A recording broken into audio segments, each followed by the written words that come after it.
Alright, webale kubanga wekomedde ku Prejani Media TV kugamba nti ekyokola kyamanyi muganda wange yona gy'osinzidde okubanga owuliriza ate nga n'okulaba olaba Prejani Media TV kugamba nti gwe asinga baganda bange mwenamwena abeekumidde e Qatar, Saudi Arabia, Jordan, Dubai, Kuwait mbagala nnyo community ya UAE mukola omulimu gw'amanyi nga mukiwulira.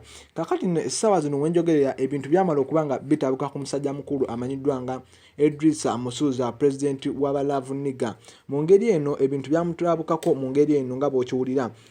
Idrisa Musuuza kigambibwa okubanga ennyumba eno yali agitunda naye nga biri mu lugambo ng'abantu abasinga tebannabakakasa nti omwami ono ennyumba agitunda paka oluvannyuma lw'omusajja amanyiddwa nga Dr. Kim Sembatya. Ono kigambibwa okubanga musuubuzi alina kasente nga bw'okiwulira yeetooki yalikolamuuko yalambudde ennyumba ya Idrisa Musuuza era kigambibwa okubanga baateesezza nga akawumbi kamu kagudde ku ttaka.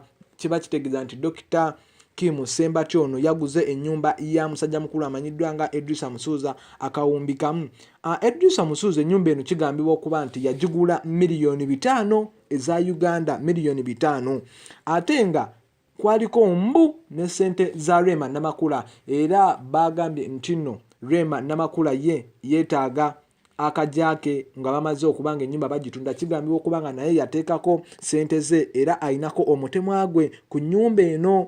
Era Idrisa Musuuza watunda eno ennyumba n'atamuwaako bijja yingiramu amateeka kubanga ne mwana mwa Rema Namakula yateekako ssente. Kyova olabanga omwami Dr. Hamza Ssebunya ennyumba eno yabadde ayagala gigula naye nga Idrisa Musuuza ssente yaziwanise nnyo nga musajja mukulu amanyiddwa nga Dr. Hamza Ssebunya tayinza kubanga yeepampalika ennyumba omusajja adde agisedde. Era ono omusajja amanyiddwa nga Dr. Kim Sembatya ye akasente okumanya ye yali yakakolamu ennyumba yagiguze 1 billion shillings akawumbi kamu aka Uganda. Era ennyumba katulinda bulinzi engeri gye bagenda kubanga basayiningamu Idrisa Musuuza bamuwe ssente ze mu lwatu kubanga ennyumba ye yagitadde.